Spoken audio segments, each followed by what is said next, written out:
দর্শক, দাবি দাওয়া আদায়ের এখন অন্যতম কেন্দ্রবিন্দু হচ্ছে রাজধানীর বিভিন্ন সড়ক। গতকালকে দীর্ঘ 11 ঘন্টা চিকিৎসকরা শাহবাগ মোড়, রাজধানীর অত্যন্ত ব্যস্ততম এলাকা, সেটি অবরোধ করে রাখে এবং তারা নতুন একটি কর্মসূচি দিয়ে শেষ পর্যন্ত রাস্তা থেকে তাদের অবরোধ তুলে নেয়। কিন্তু তাদের আন্দোলন কর্মসূচি কিন্তু চলবে। ফলে আগামীকাল বা পরশু যে কোনো সময় আবারও তারা সেই রাজপথ অবরোধ করতে পারে তাদের দাবি দেওয়ার পক্ষে। মূলত ভাতা বৃদ্ধির দাবিতে তাদের এই আন্দোলন তাদের আগেও ছিল, মাঝখানে তারা সময়সীমা দিয়েছিল অথবা আলোচনা করেছিল। সেই আলোচনা ফলপ্রসূ না হয় তারা দীর্ঘ 11 ঘন্টা গতকালকে অবরোধ করেছে।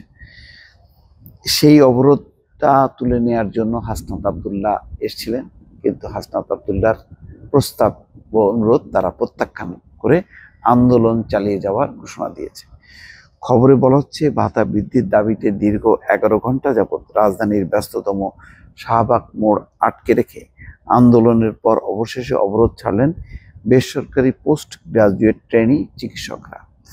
রাত 10টার দিকে নতুন কর্মসূচি দিয়ে তারা শাহবাগ ছাড়েন বলে জানা গেছে। এর আগে সকাল 11টার দিকে শাহবাগ মোড়ে অবস্থান নিয়ে যানবাহন তারা চলাচল বন্ধ করে দেয়। যে চিকিৎসকরা মানুষের সেবা দেয়, মানুষকে রোগমুক্ত রাখে, মানুষকে সুস্থ রাখে, আজকে কিন্তু উল্টা সেই চিকিৎসকদের অবরোধের কারণে নগরবাসী চরমতম দখল, মানে নগরবাসীকে চরম দখল পোহাতে হয়েছে। রীতিমতো যানজটের নাকাল আজকে রাজধানীবাসী। নতুন বছরের জানুয়ারি থেকে 35,000 টাকা এবং জুলাই থেকে 50,000 টাকা ভাতা বৃদ্ধির দাবিতে সোমবার প্রধান উপদেষ্টার বাসভবনে যাওয়ার কর্মসূচি দিয়েছেন ট্রেনি চিকিৎসকরা। গতকাল রোববার রাত 10:30টায় আন্দোলনকারী চিকিৎসকদের সংগঠন ডক্টরস মুভমেন্ট ফর জাস্টিস সোসাইটির সভাপতি ডাক্তার জাবির হোসেন গণমাধ্যমকে এই তথ্য জানান। জাবির হোসেন বলেন, আজকের মতো আমরা আন্দোলন কর্মসূচি স্থগিত করছি, তবে আমরা আমাদের দাবিগুলো স্বাস্থ্য উপদেষ্টা নূরজাহান বেগমকে জানাতে সোমবার সকাল 11টার দিকে প্রধান উপদেষ্টার বাসভবনে যাব। এটাই আপাতত আমাদের পরবর্তী কর্মসূচি।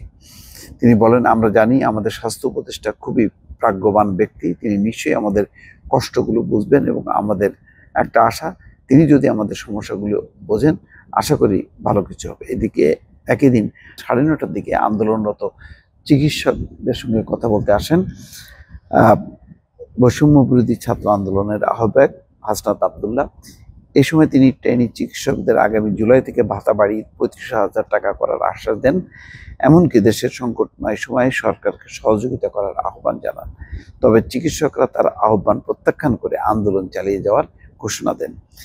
এর আগে গত 25শে ডিসেম্বর জারি হওয়া 30,000 টাকা ভাতা প্রদানের প্রজ্ঞাপন প্রত্যাখ্যান করে রবিবার সকাল থেকে শাহবাগ মোড়ে অবরোধ করেন ট্রেনি চিকিৎসকরা।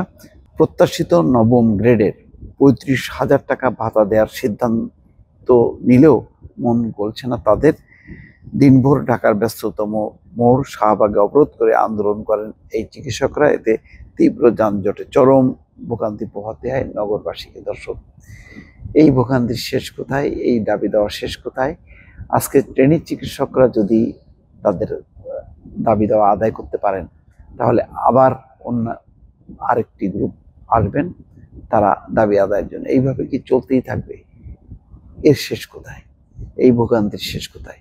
এর নিশ্চয়ই একটি সমাধান বের করা উচিত বলে অনেকেই মনে করছেন। দর্শক, ভালো থাকবেন। আল্লাহ হাফেজ।